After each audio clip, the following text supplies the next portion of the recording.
I doubt that could survive in Barbados. That is why this matters beyond personalities. Because it cheapens the democratic discourse and it undermines institutional process. And it replaces evidence with innuendos.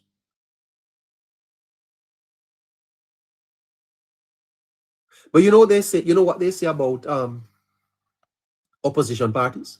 They say that strong oppositions scrutinize power and weak opposition exploit process.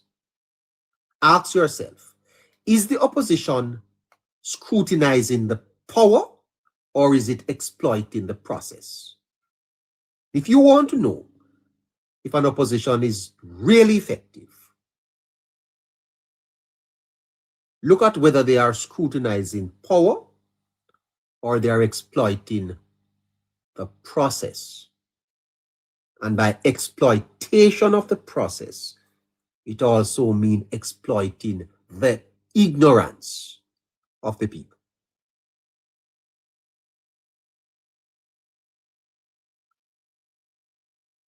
Because raising that statutory declaration in that setting was not courageous politics.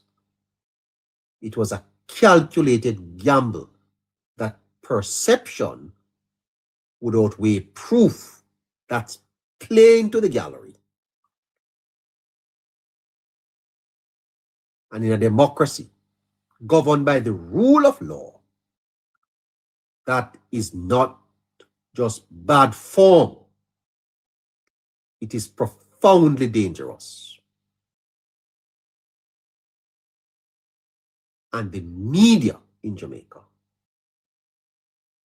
is an abysmal failure to not have pointed this out the very next day. Because in the debate review, there were some saying Golden won.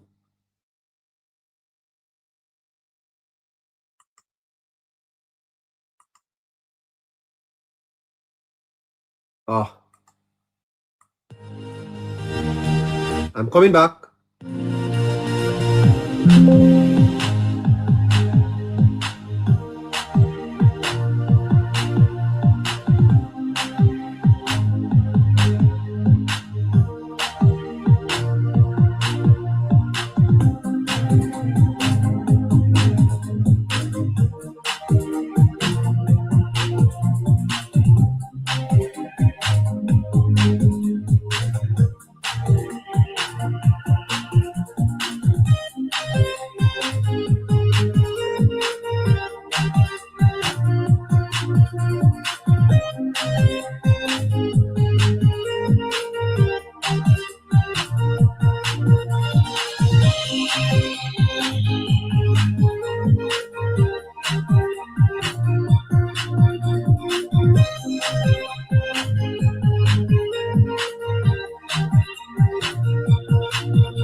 So seems like I'm flying solo. So let's wrap this up. Let's call it what it was. Let's call it what it was. To drag uncertified reports into the leadership debate was nothing more than a desperate attempt to injure the Prime Minister's reputation. Did it? Well, it may have.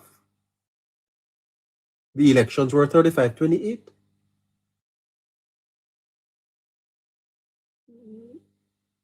It wasn't dragged there to prove wrongdoing, not to advance policy, but to plant doubt. That's law. You know, lawyers are very good at that, you know. Just plant doubts in the juror's mind, and they can't come with a guilty verdict. Plant doubt in the minds of the Jamaican people, and they don't vote overwhelmingly for the Jamaica Labour Party. And the thing is that when you lack a compelling alternative vision, you reach for character damage. And that is exactly what happened. Who in this chat can tell me, coming out of the 2025 general elections, what were the main alternative vision that the opposition was offering? What were they? Can you remember anything? What did you remember from the PNP's campaign? Can you post it from the chat? What you remember? Time come. You remember that?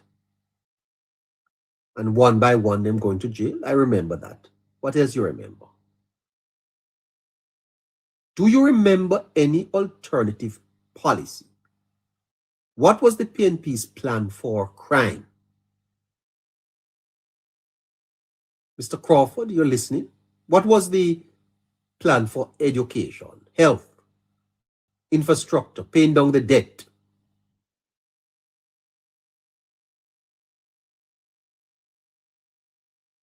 You know, I've been trying to follow the Barbados elections.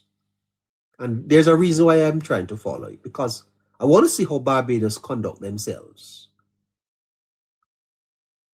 in elections versus us here in Jamaica.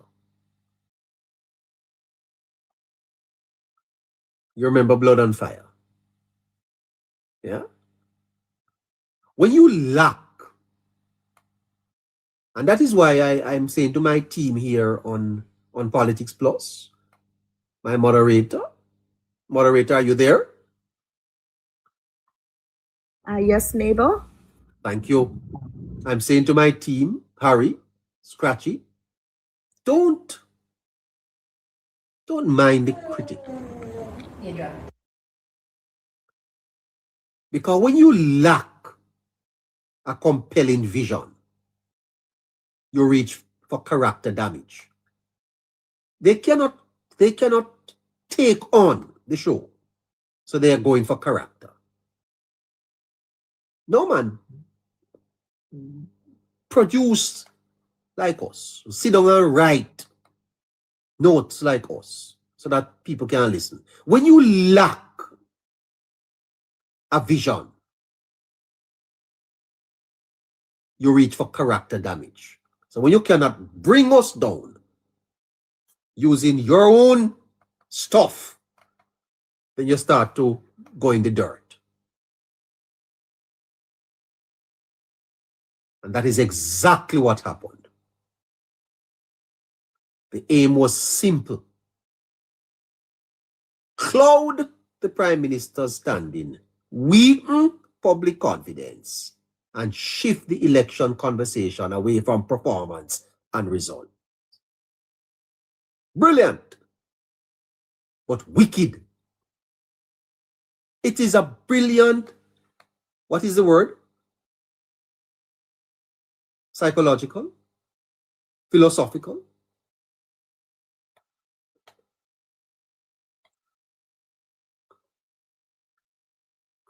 And here is the uncomfortable truth.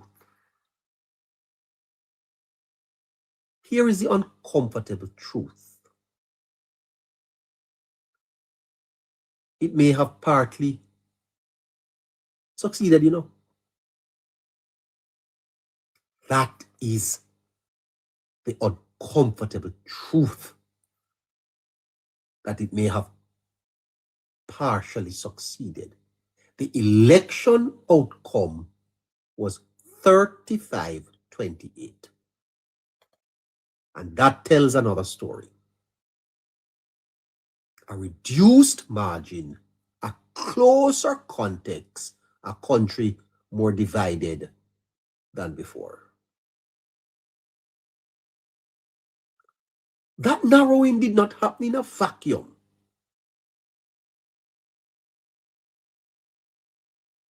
When allegations are aired without legal conclusion, when investigative processes are presented as guilt, some damage will always stick. Even if nothing is ultimately proven, some damage will always stick. If you spread rumors on people, some people believe it. Yes. If people start spreading rumors on you, some people are going to believe it, even if nothing is ultimately proven. This is why this tactic was so reckless.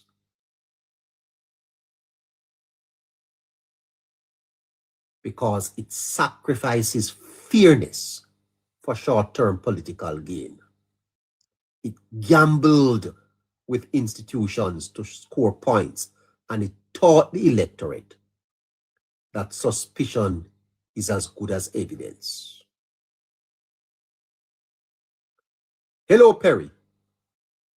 I saw you can dance, man. You know, I saw you can dance. Perry, I have something here with you dancing, you know. Glad to see me back, but we never gone away. Eh? Hey, Perry, I didn't leave anywhere. I saw you dancing on this, man.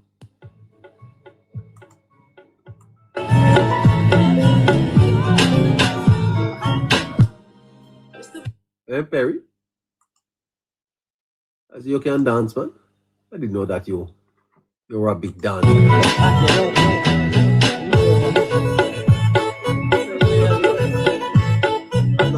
I'm not gonna show my listeners you dancing there, Mr. Perry. Oh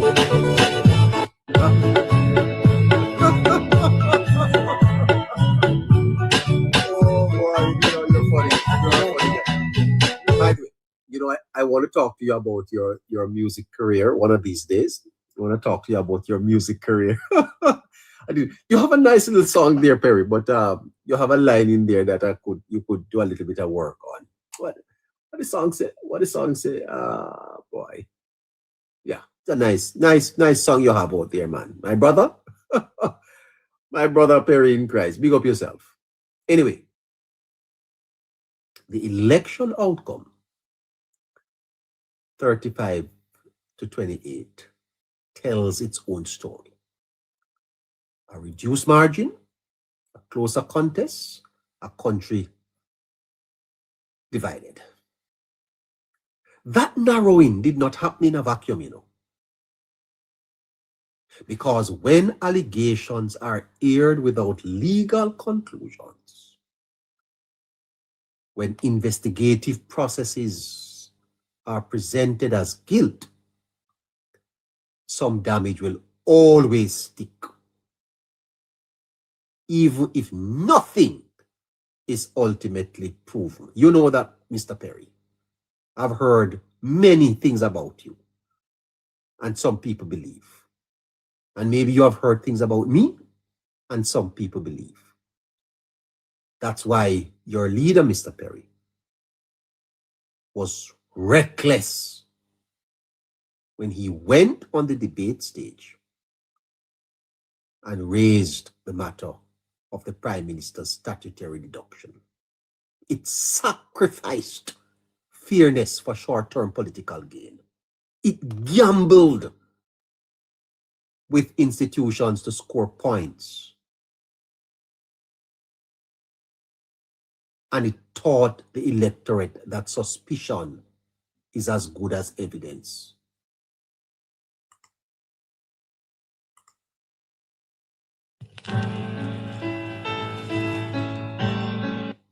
I'm wrapping this up. If the opposition believes that was a victory, it is a hollow one. Because weakening trust in the Prime Minister by abusing process does not strengthen democracy. It weakens it.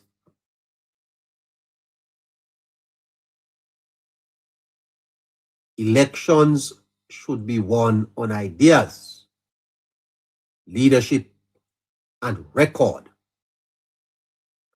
not on half-formed accusations timed for maximum political harm. If the opposition believes that by gaining 28 seats, by weakening trust in the Prime Minister,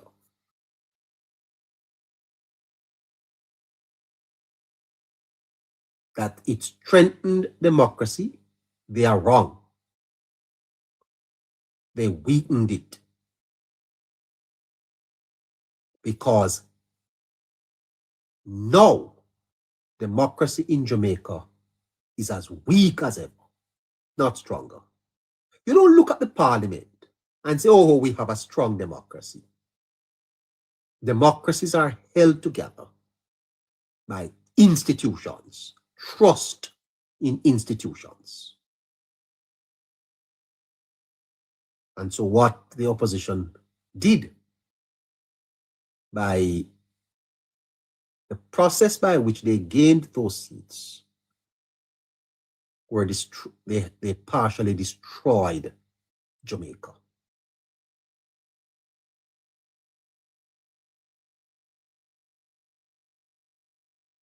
You may shift the numbers on the scoreboard, but you lowered the standard of the politics.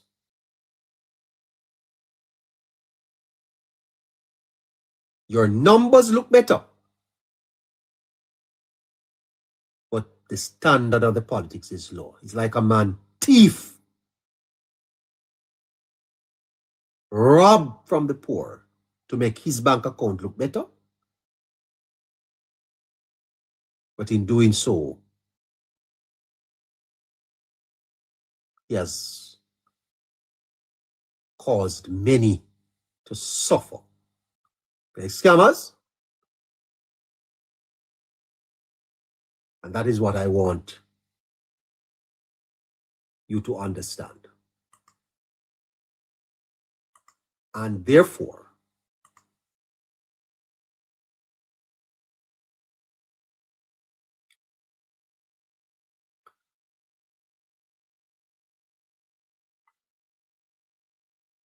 let me go to Harry. Good evening, Harry. Evening, neighbor. Evening, neighbor, right? How are you, man? Doing good, neighbor. Doing good. Harry, the Gleaner on Sunday wrote that the Prime Minister has to formally write to the Financial Investigations Division requesting an update on a probe connected to his still uncertified statutory declarations. Are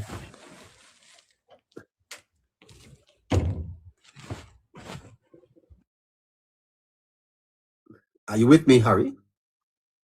Neighbor. Now, the question, Harry, is not that the Prime Minister is above scrutiny. But the nearly year has elapsed and the country is left in a state of limbo. Don't you think it is time for this matter to be brought to a close, Harry? But the truth about the matter is that it shouldn't have been prolonged in any matter, right? Because this is a head of state in which you are, I want to say, strategically looking to impede him in many ways. You are pretty much sabotaging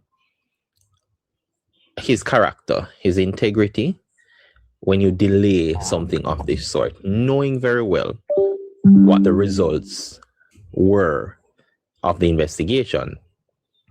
And the thing about it is that should have been something done expeditiously. Yes. Especially with the fact that you know an election is coming. Yes. That alone should have let you fast track any leader of any party that are participating in an election. Failure to do so from my end is actually a failure of that institution's leadership. Yes. And as such, whether intentionally or unintentionally, is trying to almost put down or put in a bad light a leader and a potential prime minister, because of course when the election calls, they're just two party leaders now. So both are vying for the position again.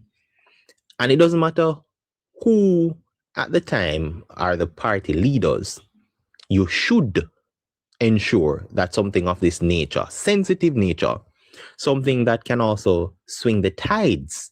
And it doesn't matter what anybody say about it, it's not being able to swing a tide. It can. Because you're now putting one person in the limelight of being discredited when it comes on to their character. It's almost like an assassination attempt on one leader compared to the other. Would you not agree? Would you not agree? Hold on there, Harry. Would you not agree that this has profound reputational and political consequences? That's what you're pointing out. It does. A great deal. Because what you're doing now is putting up, knowing very well, because you know the results. The public doesn't know the results. And we're going to the polls. We're going to cast our ballots with uncertainty over a next potential prime minister. And that in itself, for me, has to be intentionally done. Because I can't see from my understanding as to after the investigation was completed, what could be the possible holdup or delays. Because from my understanding, the investigation is the hardest, most tedious and longest part of the process, which was completed before the election. So why prolong the announcement to the public? These public will vote on every and any issues that arise. In politics, people may see a lot of things as fair game because, of course, not everybody is statesman-like. And then you can't also think that the public will operate in a statesman-like situation. They will run with anything they hear until proven otherwise. And if you as an institution have this information, it is well within your capacity to ensure that the public is informed of their then prime minister and no potential prime minister in the election, which none of that was done. And for me personally, neighbor, I don't take lightly to things of this nature. So for me, somebody would have to leave before they're fired. That is technically my stance, because you wonder when that is going to be. I wonder when that is going to happen. Let me move you on quickly, Harry. The opposition has weaponized these reports to pursue the prime minister in a way that is not just unfair, but unprecedented in its recklessness. Let's start with the basic. wouldn't you say that Integrity Commission reports are not findings of guilt? No, because the thing about it, neighbor, is that depends on what the findings are, right? People will have their verdict on it. And if the correct information is not put out, then you can't discredit what people think of the partial information that they know. Yes. And as such, without the full thing, any person of influence and power can twist it. And of course, we know how influence goes. Yeah. Do you know, Harry, that there are bloggers online that raise this matter every day, that the Prime Minister's reports are not certified? Can the Prime Minister certify his reports? He can't, neighbor. Then that wouldn't be a part of our democracy. And also it would be a fault in institutions that should be independent to uphold the then why are they legitimacy. being branded, bandished about, and in public discourse isn't this to undermine the legitimacy of the Prime Minister? What else could it be? That is the assassination attempt, neighbor. Because remember, he's the vocal point and he is that tower that they're afraid of. And as such, they want to nip away at him to see his reaction, to get a reaction from him, because any reaction from Mr. Holness, people will see it their way and they'll run with another news. So they'll have another piece of evidence that they want to call it and twist it their way. But they failed to get that reaction, and as such, they're now still sticking with the very thing they would have gone through the campaign with. Yeah, the Prime Minister seems very anxious to get this over with. He has written to the FID to get an update as to what is happening. Very unfortunate, Harry, that the Prime Minister is being dragged about like this and can't put this behind him. It's just so unfair. I think for him, neighbor, he just wants to get it. I think he has a little bit of time on his hands now, based on where we are with the Melissa recovery. So he didn't pay it that much time because, of course, he's putting the people first, people-centric. And as such, himself being discredited and his character fall under assassination was never a priority for him in that state. And as such, I think that has also shown a different side of him, that he chose the people even when he's being taken apart or attempts to take him apart. But now that he can look at it now and say, hey, listen, we need to put this to bed. It is done and dusted. The election is over. And we know the truth. There's no findings. There are no wrongdoings, no potential anything. Get this out of the way because you know the truth, and let's move on. Eventually, yeah. You think that the party can do anything more to support the Prime Minister in this? I don't think the party has really done anything to support him of that magnitude that we can say is a great impact. We haven't seen much of a real pushback compared to the force that they've gone up against. I mean, party for party wise, right? We don't see that level of, going out on the forefront and being aggressive in defending. And this is one of the things why I said the party needs to protect Mr. Holness, and they're failing as it stands right now. And yes, it could be a strategy that he will take it on, like Superman with that big S on his chest. But I don't think you should allow your best weapon to be fighting menial battles. You need to nip it in the bud because it's actually the People's National Party going after him and not overall the opposition. I mean, they're very skillful in separating themselves in certain arguments, if you'll see, right? Because Mr. Golding will tell us, it's the leader of the People's National Party speaking, not the opposition leader. Those semantics kind of thing. And as such, the Jamaica Labour Party has to now put their foot down and take a stance, because you cannot allow this to continue, which will tarnish Mr. Holness's legacy. And it has been a stir in the public, because nobody really has been focusing on the fact that he's written to the FID Yes. Nobody, because that doesn't make the big news. You realize it went in the printed media, not in the big mass media where it's in the news. You're hearing it reported 7 o'clock, 8 o'clock, or news at noon. It doesn't. It was just scribbled somewhere in the Gleaner in a column. We all know Jamaicans don't read. Yes. Right? And as such, they can get away with it to say, oh, but it was published. No.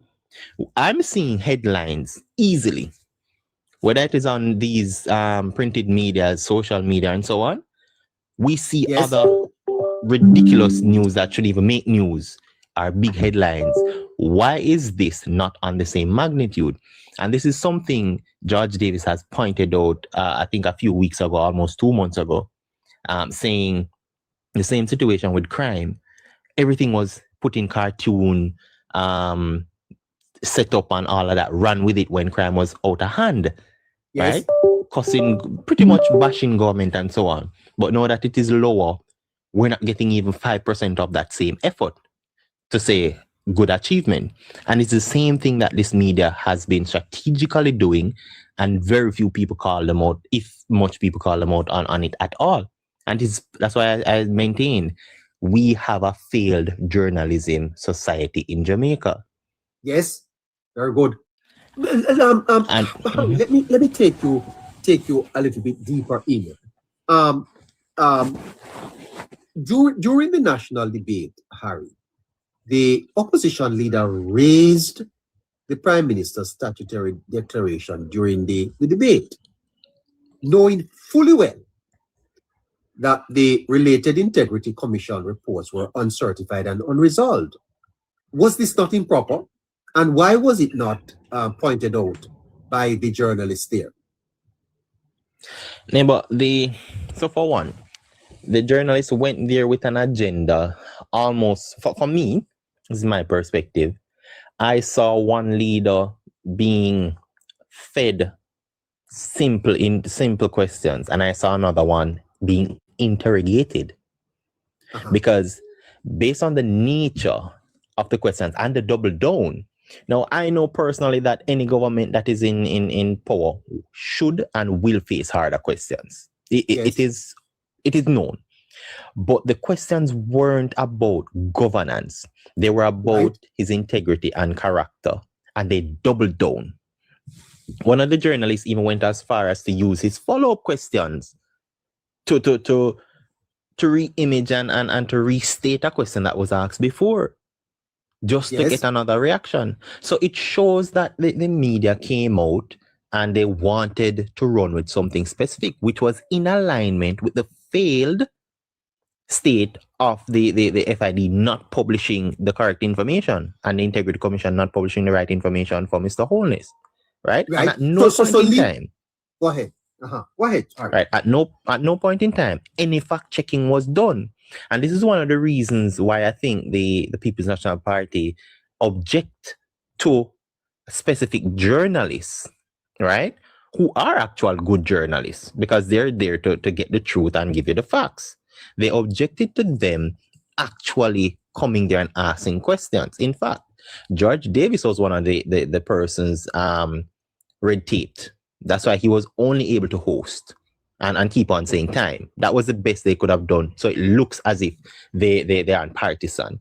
But the truth is, we've seen Miss Diane Jackson Miller, who is a senior journalist, failed with her questions, right? And that shows you that if she's at the helm, basically, well, she was the most senior journalist there, and she was terrible with questioning. It was all along the same lines that was in alignment with the opposition. And for journalism, you cannot do that. Your job is to get the truth out and to also find out how these leaders are planning to govern the country, not continuously asking about one man's character and one man proving that he's Jamaican or not. Yeah, well, let's be practical about this, Harry. Isn't it true that once a prime minister is publicly branded using documents that have not been lawfully concluded, the damage is done? It is, because now the facts eventually show that the damage is done. And when the leader of the opposition does that on a political platform, that would damage the reputation of the Prime Minister. Of course, neighbor, because here's the thing, you know, for the opposition, or in this case, let me say the challenger, to publicly, on the biggest stage of any election, right? Yes. Because this is a national debate, which is seen right across the region and the globe, to be bold enough to run with information of this nature. Nobody will look at it to say he couldn't dare be lying. And as such, people will run with it like gospel. And now, with the truth being hush-hush under the quiet and nobody coming out to fight it to say no, nobody even calling out immediately right there, which is why I think for the national debate, there should be an automatic fact check. And if you are wrong, you have to publicly apologize before we ask another question. But we'll probably never ever see that. Absolutely. And this is what happens. Nobody believes that Mr. Golding would be so barefaced to be telling the nation, the region, the diaspora, and the world a massive lie. Yeah. And as such, people will run with it. And then when the truth comes, it is easy for them to question the truth now, to say, no, I'm going to go cook up something. So you've placed so much of a doubt in people's mind that you didn't even come back at almost on the same stage to correct it. Instead, you're doing it. But I haven't heard anyone except us on Politics Plus correcting this to this point.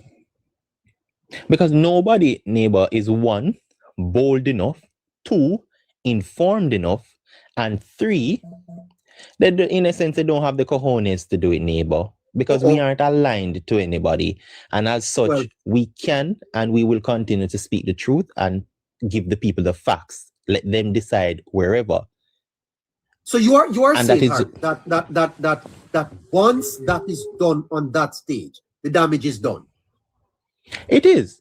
And in order to correct it, neighbor, it is on the same stage, if not bigger stage, the same person have to come and take accountability for misleading and misinforming the people, which we will never see. Wow. Because I believe if you criticize somebody publicly and you're wrong, right? Or you accuse them, right? And you are wrong.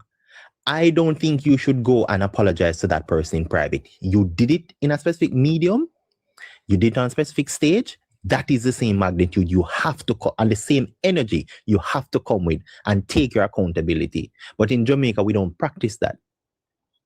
Yeah, but then how do we, Harry, allow alternative prime minister to go up on a stage and use uncertified material in a national debate to cast doubt on a sitting prime minister? How do we allow that to happen? You know what they will say, journalists allow that to happen? How does the country allow? How does the party allow that to happen? Why did the party not call a press conference the following morning to point this out? I think for the party, neighbor, they have the strategy of saying it will blow over and the truth will come to the forefront. But you can't wait until that happens. In fact, you're going into an election. You want to ensure that anything that is said that is not accurate, you debunk it and you do it immediately. You don't let it even get a second to circulate. You're on it in a flash.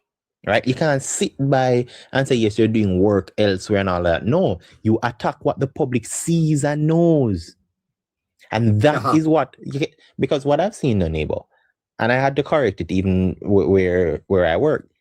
A lot of people was mentioning these things. And I'm saying, listen, no, you should be smart enough to pick sense out of nonsense. And I had to dial back a few documentations and say, read this and then come back and tell me what you understand. And then when I play the clip of what is being said, they then realize the dishonesty that was being displayed. Yes. But they didn't believe that was so in the interim. And as such, in these debates, everybody thinks it's a win.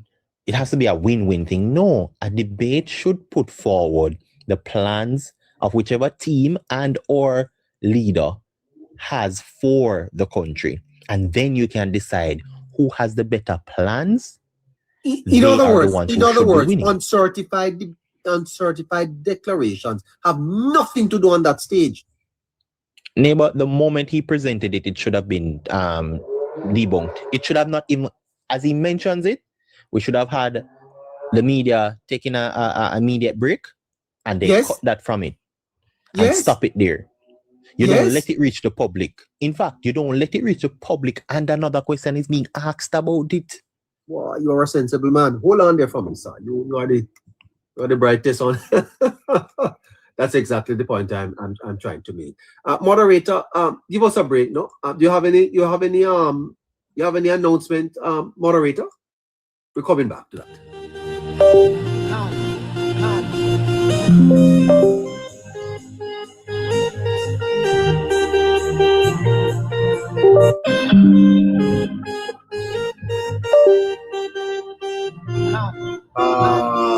16 minutes to 11.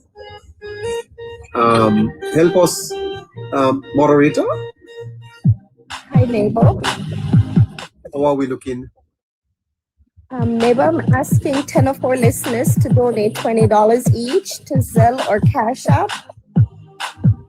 All right. 15 to 11. What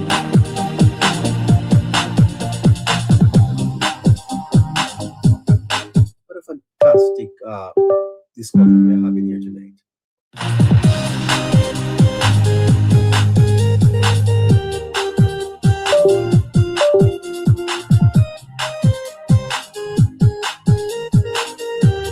You don't get this anywhere else on media in Jamaica, you know. The Politics Plus podcast is on 7 o'clock to 9 o'clock, Monday to Friday. And we have the resident analyst, Harry, breaking things down for us. After the notes, Scratchy is on a little break. He lost his father yesterday. He'll be back tomorrow.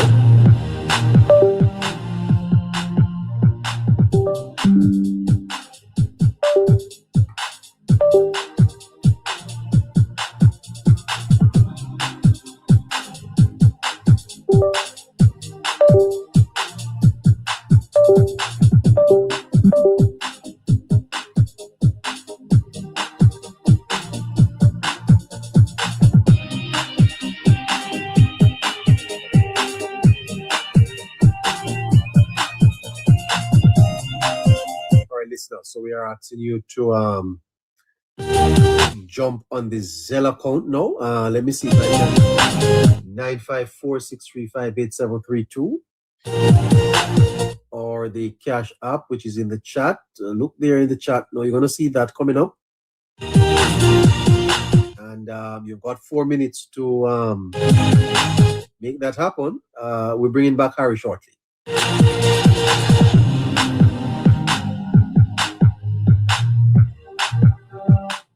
All right, so please remember also to follow the Politics Plus 2 page. Follow the Politics Plus 2 page. That's the page right beside me. And share the Politics Plus podcast with as much people as you can.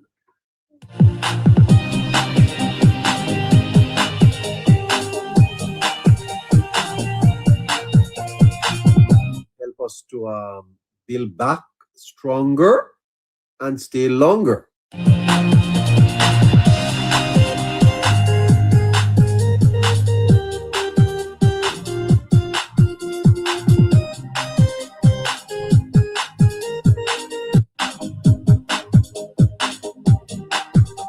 Stay with us. We're getting back to the very, very important subject where the Prime Minister has written to the FID to get an update on this investigation. Wow.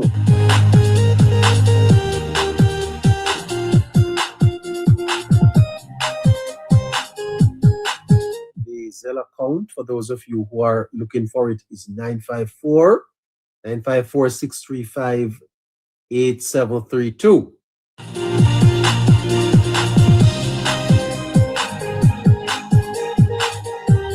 understand that 800 people are following us tonight. Imagine that. 800.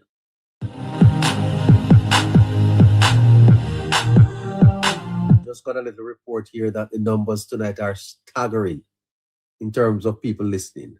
People are very interested in what we're saying. Many people are wondering if they can get a copy of the tape. Moderator, put a price on the tape. Can't give it out for free.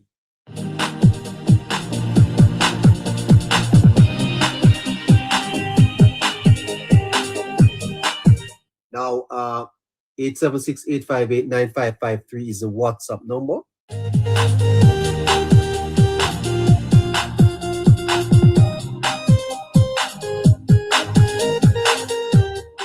Moderator? Yes, neighbor. I understand that the numbers are staggering on the other end. Staggering. That everybody who knows somebody in Jamaica has asked them to tune into the podcast tonight. This subject is generating a lot of attention, a lot of listeners. Well, neighbor, we're inviting them to join the live and to follow us. My understanding is that the entire top brass of the party is interested in listening. Well, welcome to you all. This is the Politics Plus podcast with Hello Neighbor Caroline, Harry, and Scratchy. Let us introduce ourselves to you. We're the top political podcasters in Jamaica.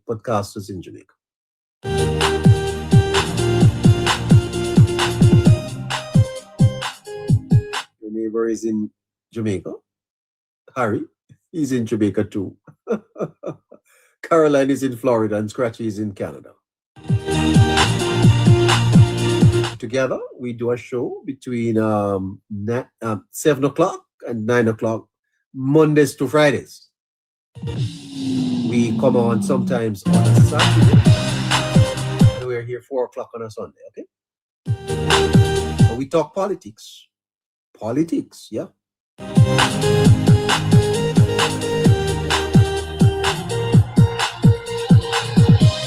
You're welcome to join us and log on. Follow the Politics Plus 2 page and tune in every night at 7 o'clock. We're here with you. We want to thank our listeners. They are the ones that sponsor the programs.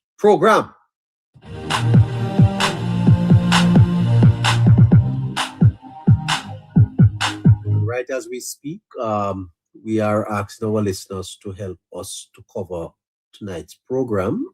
8 minutes to 11 o'clock. We're going with you until midnight. Another hour and 8 minutes left on the program.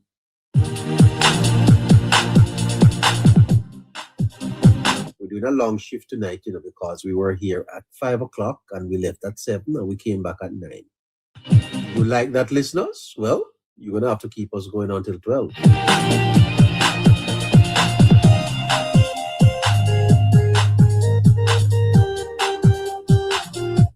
Harry to fall asleep. He's a strong man, young. I'm an old man. I shall have to depart to my bed within a short. Anyway, let's go back in. Harry, are you there? I'm here, neighbor. Fantastic.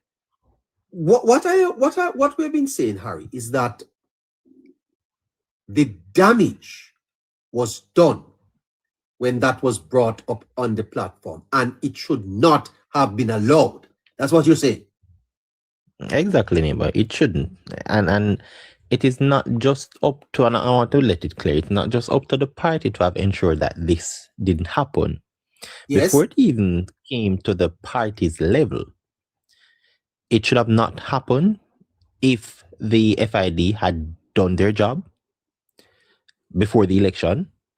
It should have not happened if journalists were embodying the art of journalism and the media house, which is separate from journalists, should have also ensured that this was not aired by them. And then it comes down as well to even I think it's the debate commission. Yes. They themselves should have not allowed this to even go any further. In fact, even if the debate commission actually let this went through, they themselves should have had a fact-checked period. So they've also failed the Jamaican people, right? I mean, they've also failed in setting it up for the deaf, dumb, and blind community for a period. And as such, it showed shortcomings long before it came to the party's level. And Yes. nobody wants to take that accountability to say Is it failed. that we are civic illiterate, Harry? No disrespect, but how is it that these matters are allowed to just go unresolved, unchecked? We just move on. Like, is it that we are so civic illiterate? Don't know that these things are wrong? This is an uncertified document. It cannot be used to ask any question from. It is being done across Jamaican. People are killing out them teeth over it. This is wrong. Well, you see the thing, neighbor. Is it those who enabled? Because if you didn't stop it, you're an enabler. If you tolerate it, you enabled it, right? Because anything you don't accept, neighbor, you outright let it be known that you refuse it. And none of that was happened, or none of that was done by any of these institutions put in place to ensure we had a free, fair, and factual election. That's one.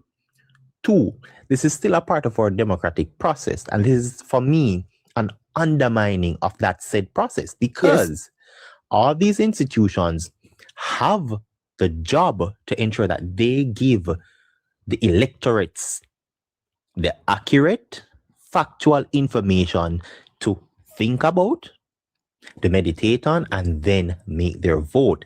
Failing to do this is basic thing. Failing to do the basic of your job, of your sworn duty, has also now put the democratic process at risk, because now you have people who trust the media, who trust the debate commission, who trust the journalists to ensure that they're giving them the right information so they can act upon. Because the truth is, most, if not majority of Jamaicans will not either have the time and or resources to dig deep and find the truth of this nature. In fact, to find the truth of this, you probably would need a couple days which average Jamaican don't have. And when you put those days aside, you have to figure out where it starts, understand the Constitution, and see what is what. We both know, neighbor, that Jamaicans don't understand the governance of a country. They don't understand the Constitution as they should. And that in itself, they're depending on these institutions to give them the right information. And when those institutions fail, they're failing the people as the people fail themselves in that regard. Yeah. I'm still going to go a little deeper with you, Harry, but there are some people who are arguing that this is the worst injustice done to a prime minister in Jamaica. Would you agree with them? Do you think they have a point? I think it's one of the most lethal thing that can happen to a prime minister in this magnitude. Because what you're doing is not just placing doubts. You're quoting from an uncertified document, which the public doesn't know it's uncertified because they don't go about finding this information. And you have now weaponized said document that is by law cannot be used as evidence in the court. Yes. Which means it should not have been brought forward whatsoever. And for those people out there who say all is fair in politics, no. You don't assassinate a man's character. You don't go after a man's integrity in this manner. If you do have the facts, then that is fair. You can point that out. But when you're now going to pick pieces of information and strategically mislead and misinform 3 million people or 1.7 million, which are electorates to vote on the voters list, you have now, for me, automatically remove yourself as an alternative leader in my book, because you've proven to me that you will go to the ends width of misleading the nation to get power, and I don't want that person to lead me. Because if you can do that now, what can you do when you actually have the right power? Yeah, and therefore, Harry, if uncertified, note the word uncertified report, because they have not been certified. If uncertified reports can be used to delegitimize a prime minister on a national stage, then every future prime minister becomes vulnerable to rumor elevated to accusations. Actually, this is not democracy strengthened. This is democracy distorted. It is, neighbor. It is at the highest level at that, right? Because if it can be done with so many, I want to use the words watchdog of this process. That is what the debate commissioner, the printed media and the journalists, the neighbor, down to the very lawyers who are for these parties, institutions as well, have failed the people. And even if, let's say this happened, because everything is live, let's say it happened, why not address it the day after? Why have all these snippets running on these very media with these things and stirring up, in fact, adding to the misinformation of the nation? For me, there should be something in law of these things. Yes. Because what we're looking at now, and what kinds of mistakes don't happen, but you're this huge corporation. It should not happen. You should face whatever consequences it is. And to see this happen, and it's almost like, oh, it is nothing, it will blow over. No, you've just equipped the opposition to a fight against the prime minister, which you very well know is illegal.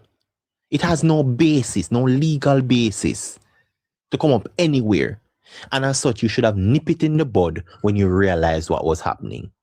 And for me, it lays on a lot of these institutions, mostly these so-called journalists, and I'm calling them so-called because I didn't see one sensible journalist there with proper questioning.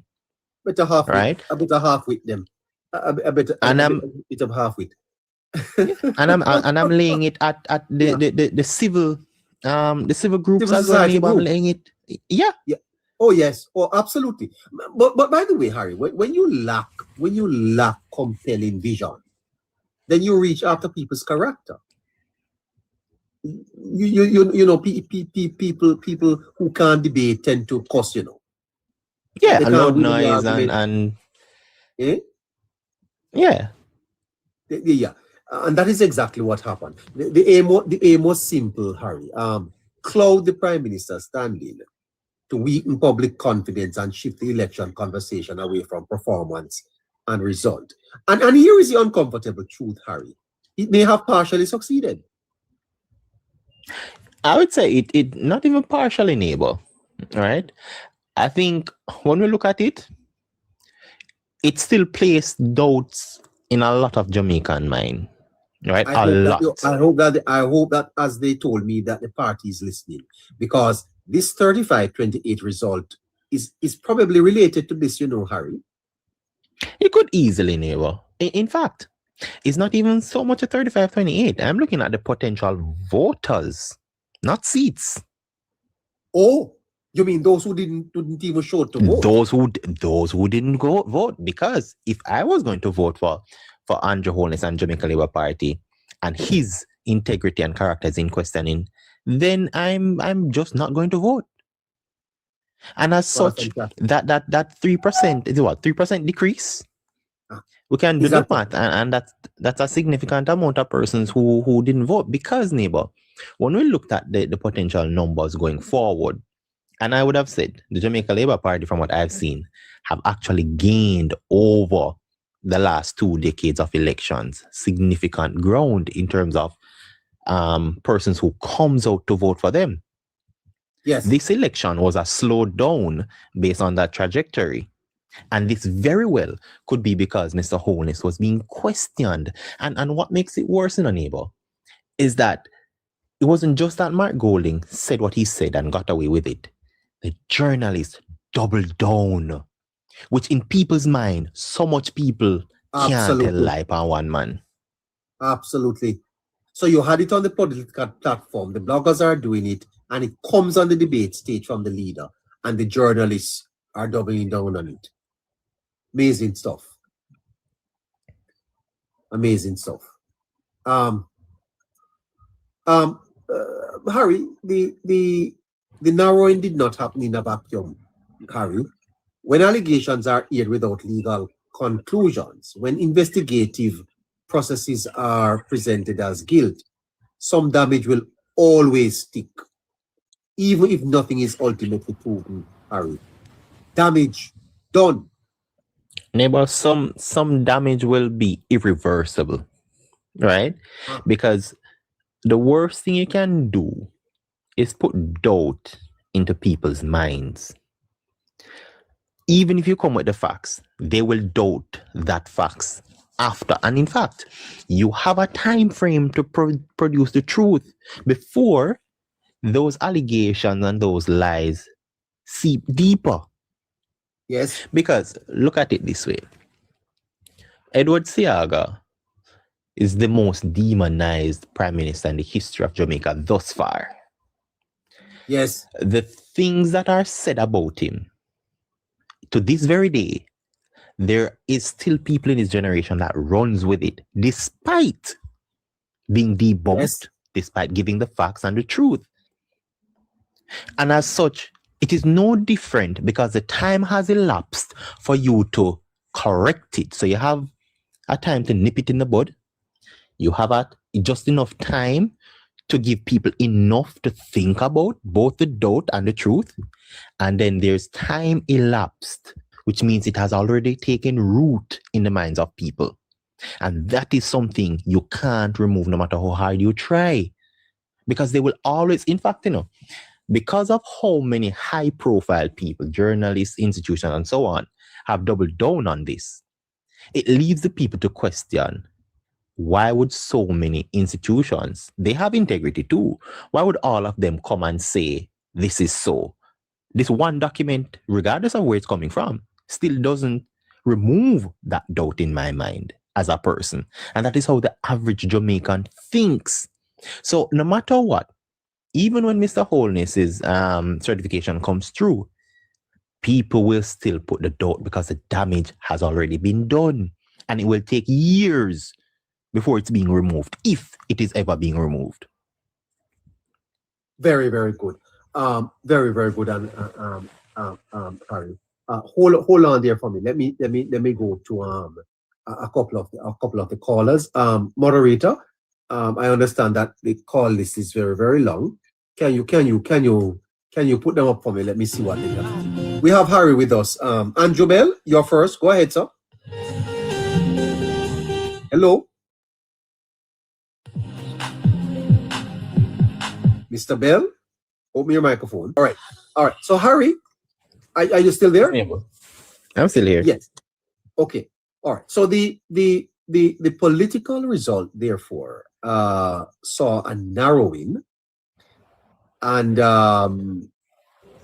we're suggesting that narrowing did not happen in a vacuum, because when allegations are aired without legal conclusions, when investigative processes are presented as guilt, some damage will always stick. And this is why this tactic was so reckless, Harry. But then there are some people who argue that if the opposition believes that this was a victory, it was a hollow one, because weakening trust in the Prime Minister by abusing process does not strengthen democracy, it weakens it. Now, speak therefore, Harry, to the democracy as far as its strength is. So what you have is a strengthened parliament in a weakened democracy. Of course it is, neighbor, because of the medium and strategy in which was employed to get there actually weakened our one system that we have, which is democracy.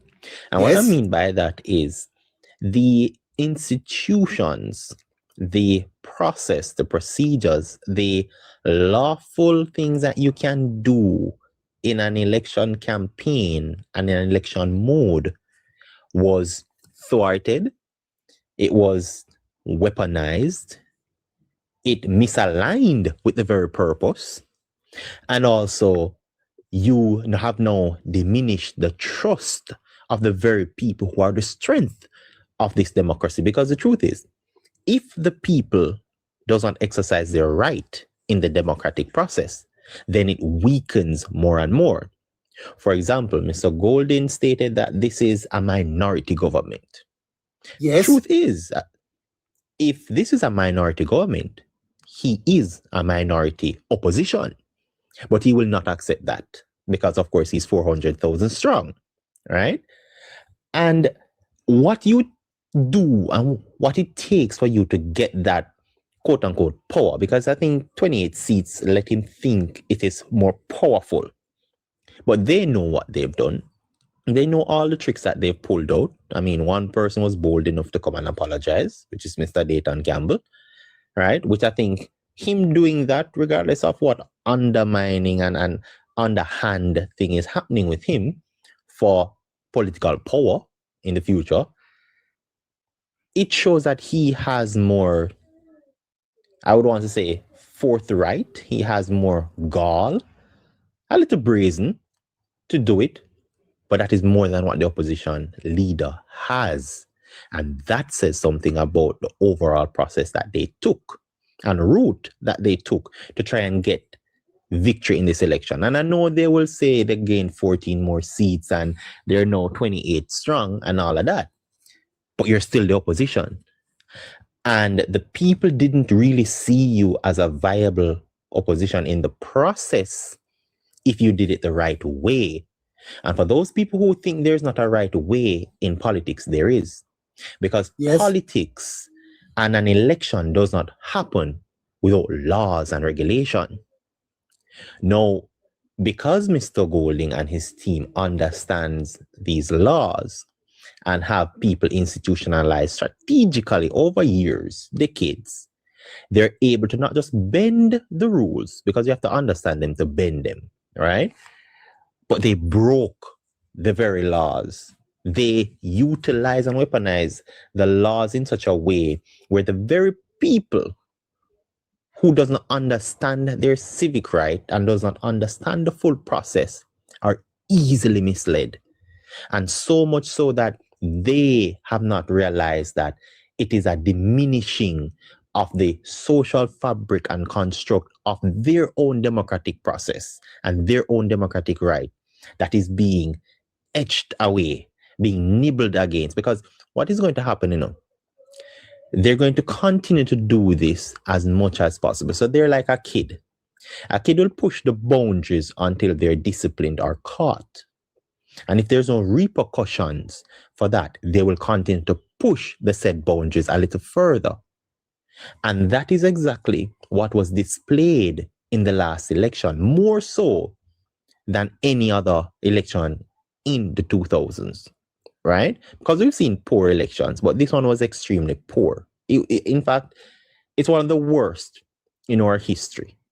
There is, because of how in terms of ideas they went about it, right?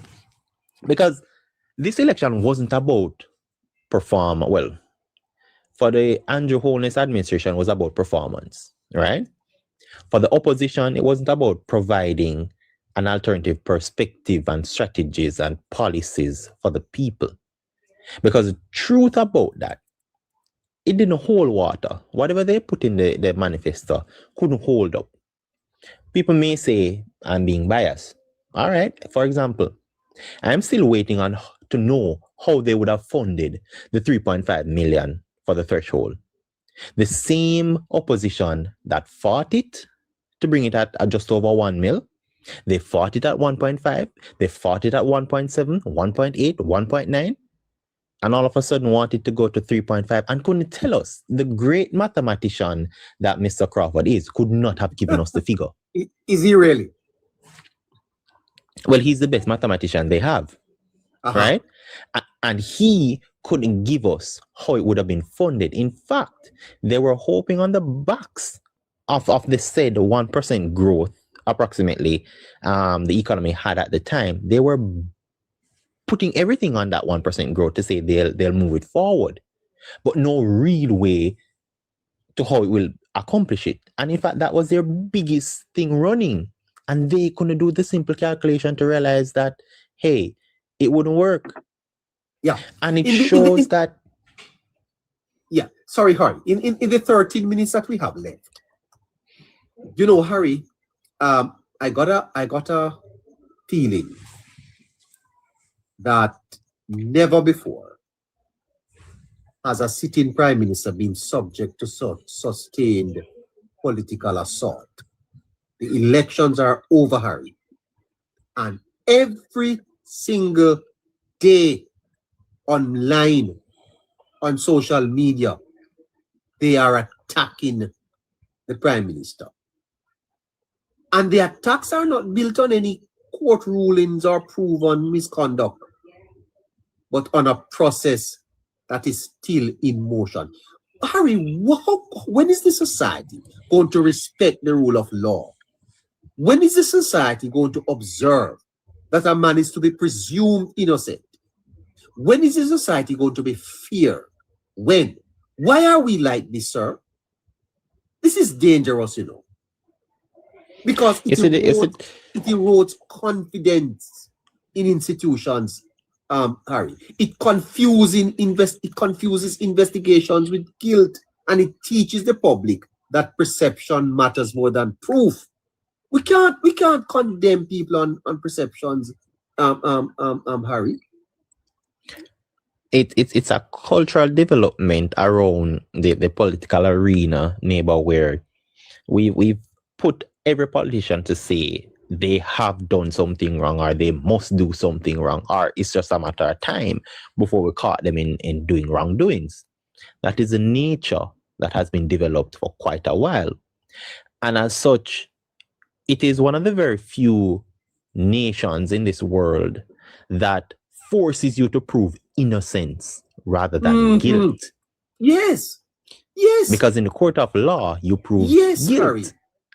and not innocence. And I think people in Jamaica now who presume, you know, those person who think they know everything and have all that. People condemn you on an allegation in Jamaica, you know, sir. On an allegation. Yeah. People will condemn you on, and you know, people will condemn you on an allegation. Nobody's testing to find out, is it true? Nobody's waiting to find out, did you do it? The minute they hear it, they accept it as facts. That is the society we're living in. Everybody, every person is judge, jury, and executioner. That's how they see themselves when they don't have the information. In fact, they're not even attempting to try and find the truth, you know. If I saw it, if we hear it, it must go so or something go so. It can't all be lies. When the truth is, we've seen it. I mean, John has put it forward, the tenets of propaganda. We saw it. We know what is happening.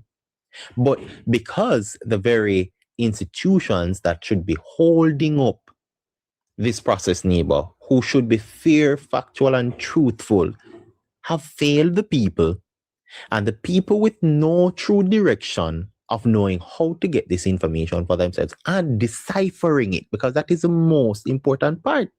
The comprehension of what is communicated, no matter how small it is on the people, and they themselves don't have that. And we see the critical thinking levels and the emotional intelligence levels of Jamaicans are very low. In fact, it's probably at an all-time high compared to where our educational level is. Yeah. And this is what is now hurting the process. Yeah. So whilst the PNP may have shifted numbers on the scoreboard, they have lowered the standard of politics, Harry. The standard of politics in Jamaica right now is very, very low. Very, very low, Harry. Yes? It is. It is. Because when you look at and I fear, Harry, that it may get even worse. Which is why a program like this, Harry, will have to survive all the attacks that we have come under. We will have to survive, because I must tell you, the discourse is at a low stage, very, very low. And this is what I spoke about, neighbor. I just spoke in terms of the government sense, where where leadership, governance, and management is, the bar has been placed at a high level, or certainly higher than it was before. But the same is true about in the reverse for the political arena. One party is looking to raise the standard. The other is looking to ensure that the standard doesn't move. In fact, they want the standard to go to hell, so they have a say. They want to still be viable, not by improving and being better, but by reducing the understanding of the process for the people, by also demonizing any potential leaders that are out there, and as such bring it to a ground level, neighbor, where they may seem as if they're equal to or above, which is not what Jamaican people should be accepting. So we may not be accepting poor governance again, but it also comes with how we get to that governing party or that governing administration. Because before you get the good governance and the high standard, you have to ensure that the political process is held even higher.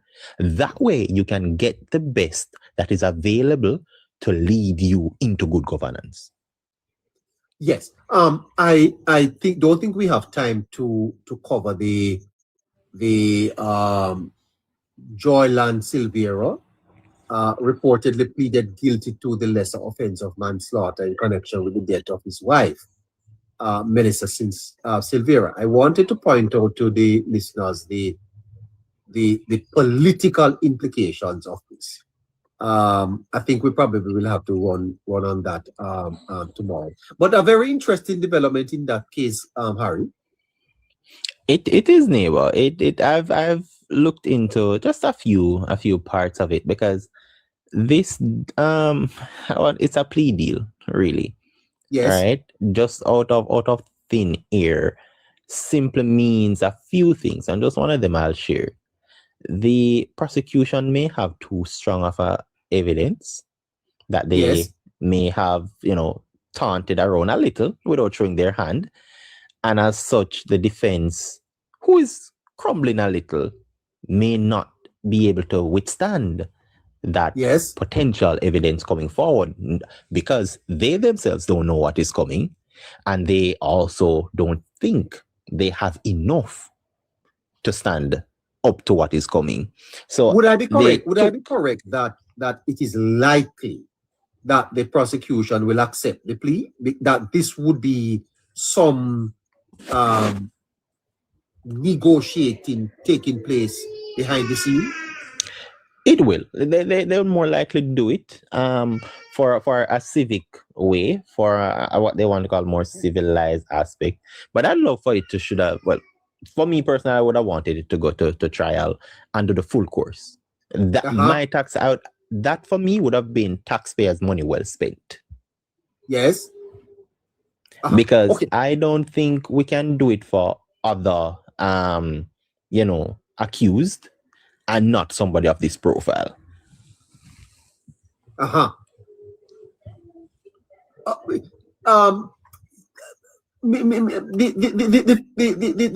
thing though, many are attaching the politics to this.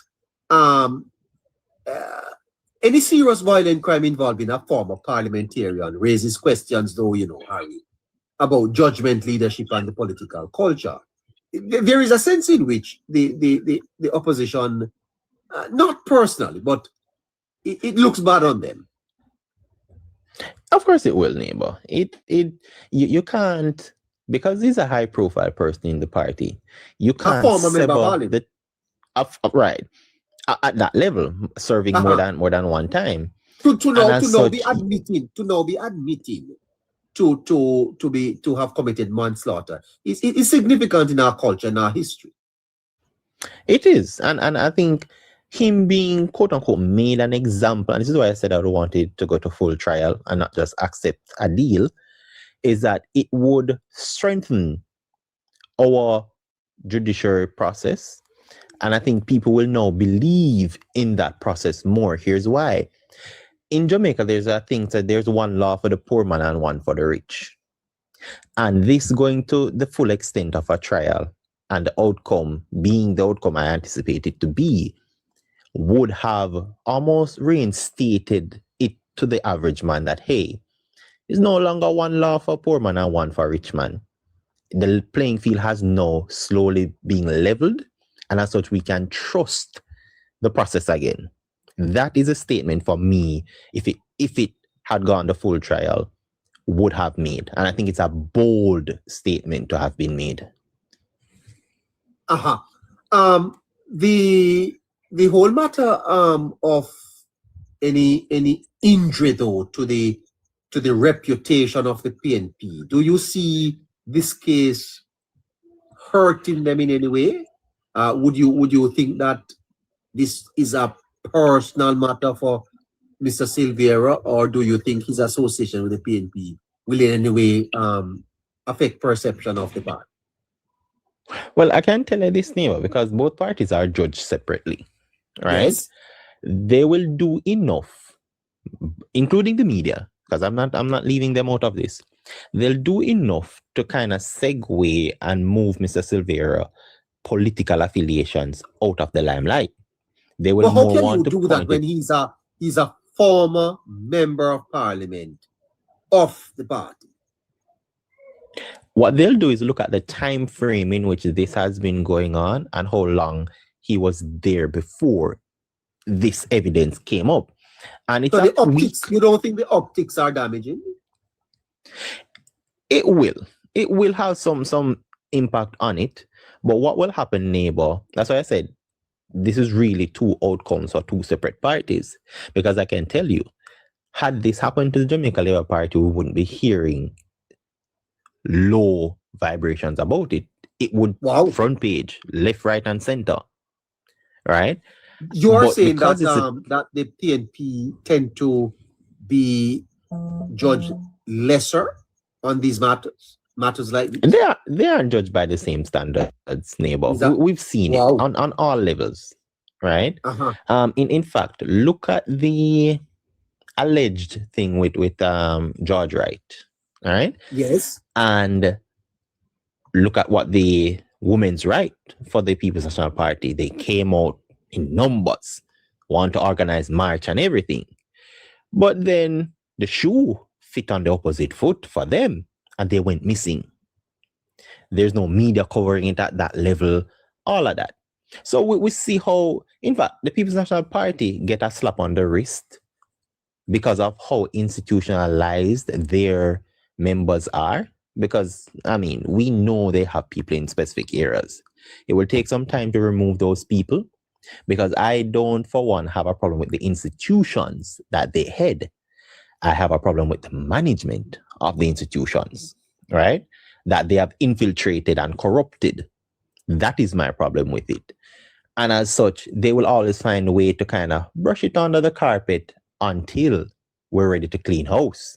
Because I can tell them, this matter won't go down in history lightly, because it's going to resurface at a time when it will hurt them the most.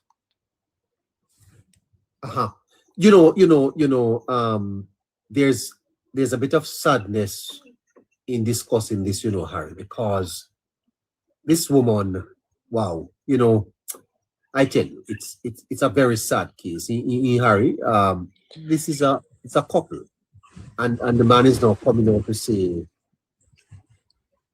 I know about it. I mean, would you like to help us with the definition of the difference between manslaughter and murder itself? Oh, it went out a little there for my neighbor. Could you repeat? The manslaughter. What does that mean versus admitting to murder? Manslaughter is premeditated, right? Right. So really, the crime of to be politically correct and because of TikTok, analyzing someone neighbor without quote unquote malice, right? Right. Which is almost what they want to claim, not amounting to murder, which is almost like technically a lighter aspect Yes. to murder, right? You did not intend to do it. You didn't intend to do it. It's like you're driving down the road and you hit someone, someone by run across accident and you hit them. Right. Well, of course, murder itself has a premeditated aspect to it in the very definition of it, right? And it's an unlawful premeditation. Right. Very technical there. And as you said, because of the community guidelines, we are watching our language here.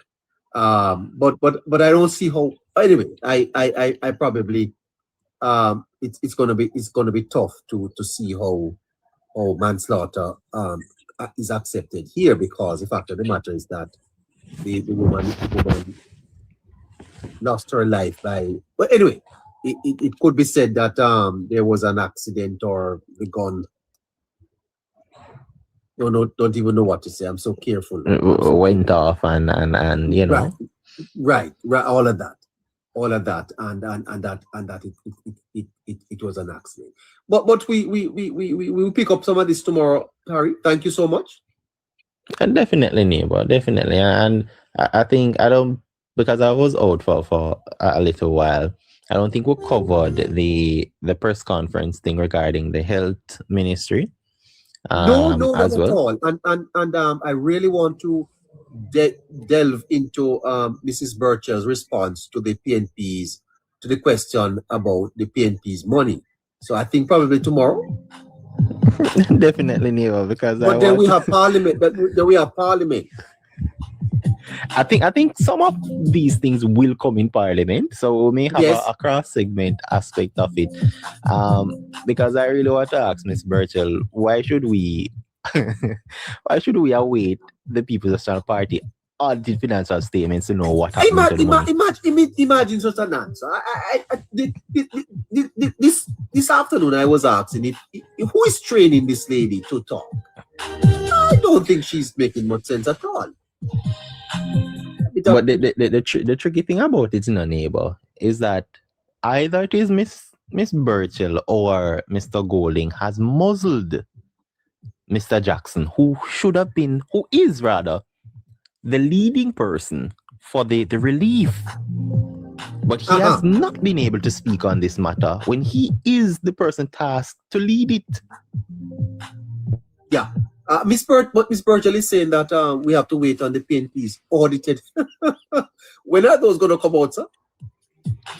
I don't remember if they do theirs by calendar year, or financial year, because we know there's two different things. So if it's a calendar year, it should have been due from the 15th of January. If it's the financial year, it would be ending of March going to April, about April 15th. It's a fair question that journalists ask about the money that was collected on behalf of Jamaicans. It's beyond fair, neighbor, because you can't be asking the government to show something that you aren't showing. Remember, you created this thing as if you are government yourself. We never know Jamaica have two governments. There you go. And Miss Birchall is Miss Birchall is saying that we have to wait for the financial audit of the party. The money that you collect for the people, we must wait for the party audited financials. What can go so? By the way, go ahead. It really doesn't look good. Because even Mr. Golding, he has said a few things, and I think I might double down on it. To point it to the technicalities of the people, because he was caught in two lies on one matter, neighbor. I don't want to say no because we don't have the time, but by his very admission, he was caught in two lies. Boy, I tell you, And I heard the finance minister today saying that the country should return to a debt to GDP of what? Of 60% in 5 years? Amazing, Harry. Of course, neighbor, definitely. And the IMF saying that we should be growing by about 3.5% in wait, I have to go and listen back to that. I'd have to check. I think it's after 2027, I believe, which is in line with BOJ. But I want to give the people the exact yes, information. She was on Nationwide this morning.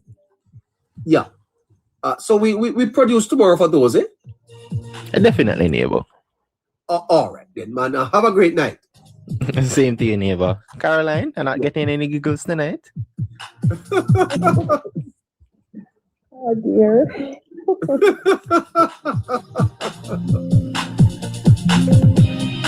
Have a fantastic night, everybody. This is where we bring the curtains down on the program. Catch you tomorrow. Bye-bye.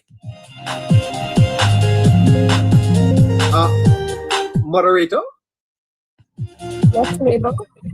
Thank you so much for the support behind the scenes. You took care of all the technical stuff and all the props and all the time management and all the research. Thank you. Oh, you're very welcome, neighbor. Have a great night. Have a great night, Harry. I'll see you all again tomorrow. Listeners, thank you for joining us tonight. We'll see you again tomorrow at 7 p.m. Fantastic. Great.